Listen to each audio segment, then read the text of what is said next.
Exercise 5.2 का question number 8 क्या कह रहा है। क्वेश्चन है, कह रहा है कि an AP consist of 50 terms of which third term is 12 and the last term is 106, find the 29th term.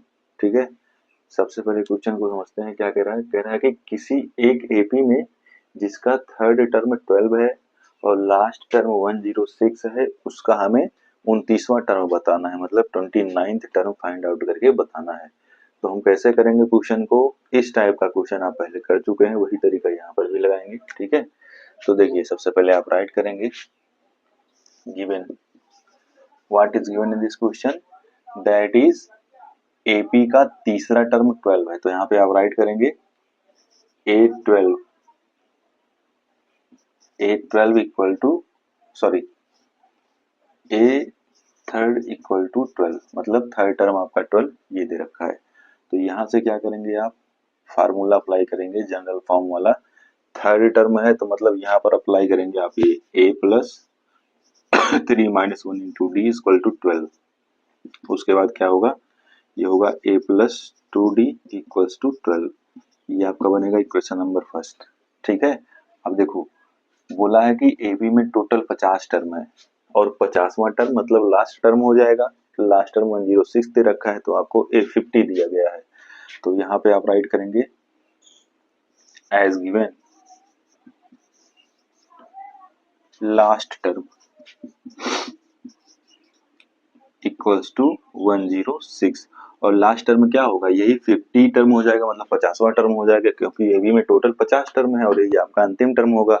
तो यहाँ पर आपको दे रखा है A50 इक्वल्स टू 106। अब A50 का जनरल फॉर्म क्या होगा, ये होगा a plus 49d equals to 106। ये हो जाएगा आपका इक्वेशन नंबर सेकेंड। तो ये पहला इक्वेशन है, ये सेकेंड इक्वेशन है। अब आपको दिख रहा होगा एलिमिनेशन मेथड लगा के बड़े आराम से हम वैल्यू निकाल सकते हैं। तो यहाँ पे सबसे पहले आप राइट करेंगे subtracting equation first from second, subtracting equation first from second.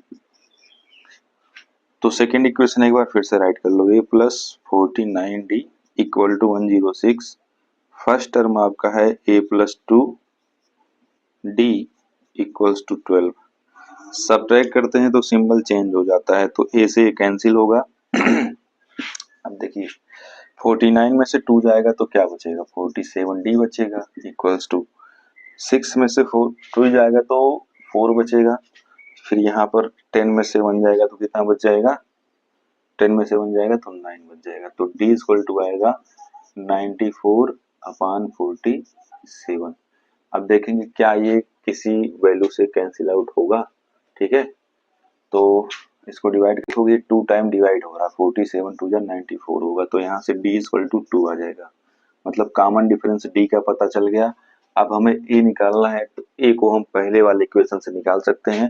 यहाँ पे आप राइट करेंगे from equation first a plus 2d, d की वैल्यू है 2 इक्वल्स टू 12। तो यहाँ से आएगा a plus 4 equal to 12, transfer करेंगे तो a इक्वल टू होगा 12 माइनस 4, और यहाँ से a इक्वल टू मिल जाएगा 8। मतलब AP का पहला टर्म और कॉमन डिफरेंस d हमें पता चल गया। अब हम बड़े आराम से 29वां टर्म इसका निकाल सकते हैं, 29th टर्म निकाल सकते हैं। तो यहाँ पे आप राइट करेंगे A29 इक्वल्स टू, फार्मूला आप सभी को पता है, a plus 29 minus 1 into D, है ना।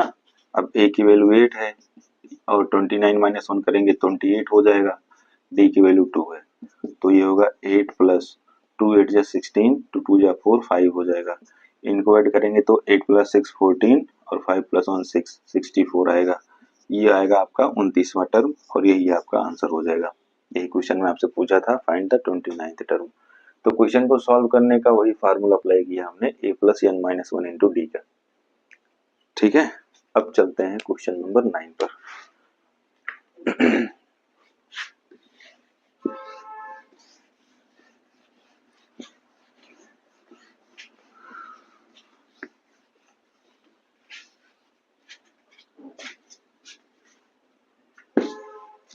तो क्वेश्चन नंबर 9 देखिए, कह रहा है कि the third and ninth term of an AP is r minus 4 and minus 8, respectively which term of AP is 0। तो एपी का थर्ड और नाइन्थ टर्म दे रखा है, आपसे पूछा है कि एपी का कौन सा टर्म 0 होगा। तो जो दिया गया है सबसे पहले उसको आप राइट कर लीजिए। आप राइट करेंगे गिवन A3 इक्वल्स टू, मतलब थर्ड टर्म आपका दे रखा है -4। तो A3 का फार्मूला आप सभी को पता है, A प्लस 2D होगा इक्वल्स टू -4। ये इक्वेशन नंबर फर्स्ट होगा। फिर क्या गिवन है, A9 इक्वल्स टू -8। A9 का फार्मूला भी वही लगेगा, A plus n minus 1 into D का, तो A प्लस 8D हो जाएगा। तो ये हो जाएगा A plus 8D equals to -8, और ये होगा आपका इक्वेशन नंबर सेकेंड। फिर क्या करेंगे, पहले क्वेश्चन की तरह सेकंड वाले फर्स्ट वाले को सेकंड वाले में से माइनस कर लो। तो यहाँ पे आप राइट करेंगे subtracting equation first from second, और सेकेंड इक्वेशन आपका क्या है उसको राइट करेंगे A plus 8D equal to -8। ये हो जाएगा A plus 2D equals to -4। Subtract करते समय जो सिंबल होता है वो चेंज होता है, तो ए कैंसिल होगा, 8 में से 2 जाएगा, 6D बचेगा, और -8 प्लस 4 है तो -4 आएगा यहाँ पे। फिर यहाँ से D इक्वल टू आपको मिलेगा -4/6, और ज़्यादा सिंप्लीफाई करेंगे 2 2 जा 4, 2 3 जा 6, तो D इक्वल टू आएगा -2/3। अब कॉमन डिफरेंस D का पता चल गया। A की वैल्यू निकाल लो पहले वाले इक्वेशन से। तो यहाँ पे आप राइट करिए from equation first, put the value of D in equation first, after that we can get the value of A, so this will be A plus 2 into -2/3 equals to -4। तो ये क्या हो जाएगा, देखो ये मल्टीप्लाई कराओगे तो ये होगा A -4/3 इक्वल टू -4। इसको भी इधर भेज दो या फिर पूरे को उधर भेज दो, तो ये हो जाएगा A इक्वल्स टू -4 प्लस 4/3। तो A इक्वल टू आएगा 4 3 जा 12, ये आएगा -12 प्लस 4/3। तो A इक्वल टू आएगा -12 में से 4 जाएगा तो 8 बचेगा, -8/3। तो पहला टर्म जो होगा वो आएगा -8/3। ठीक है।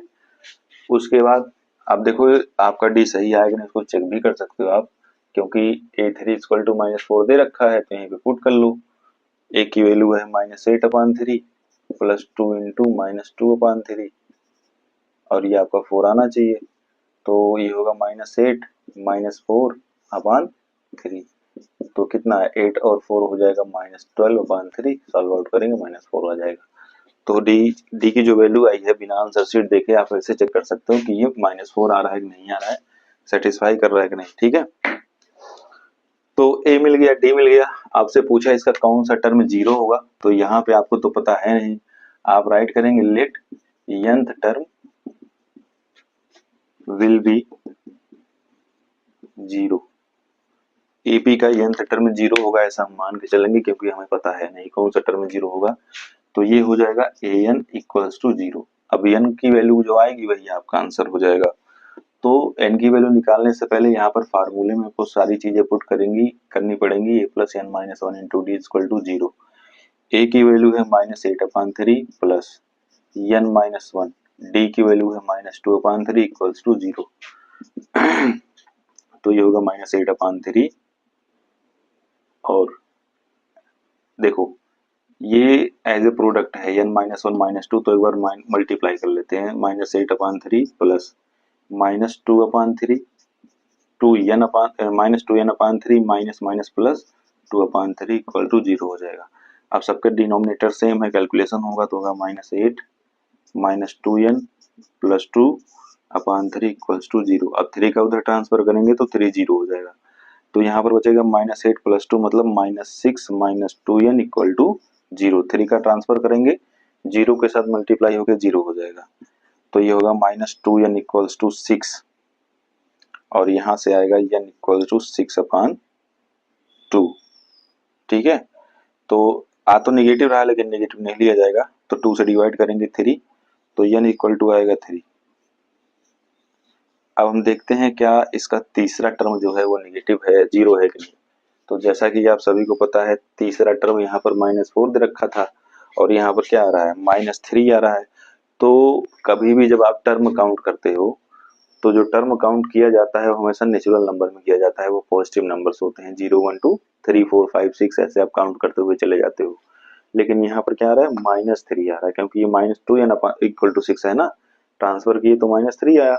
अब ऐसा पॉसिबल ही नहीं है कि ये निगेटिव हो, तो आपका आंसर ये हो जाएगा। आप राइट करेंगे this is not possible, this is not possible that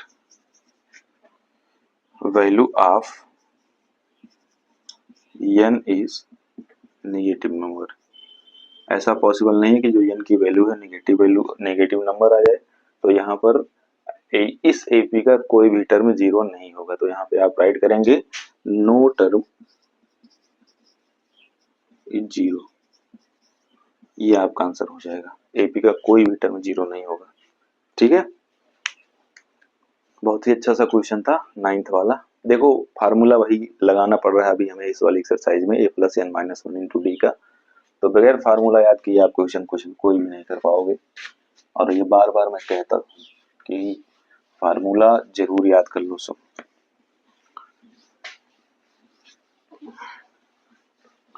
अब चलते हैं क्वेश्चन नंबर 10 पर।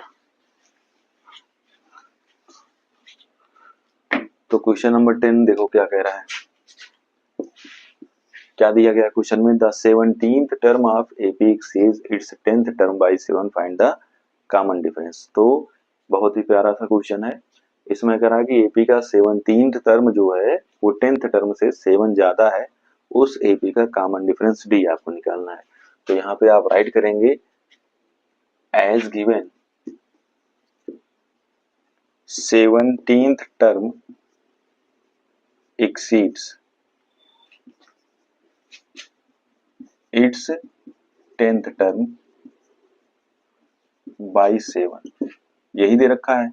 ठीक है, तो इक्वेशन बना लो, A17 - A10 इक्वल्स टू 7। अब ये माइनस कैसे आ गया, आपको जब पता करना होता है कि कोई चीज कितनी ज्यादा है तो आप क्या करते हो, सब्ट्रैक्ट ही तो करते हो। तो ज्यादा वाले में से कम वाले को माइनस करने पता चलता है कितना ज्यादा है, तो वही काम यहाँ पर हुआ है।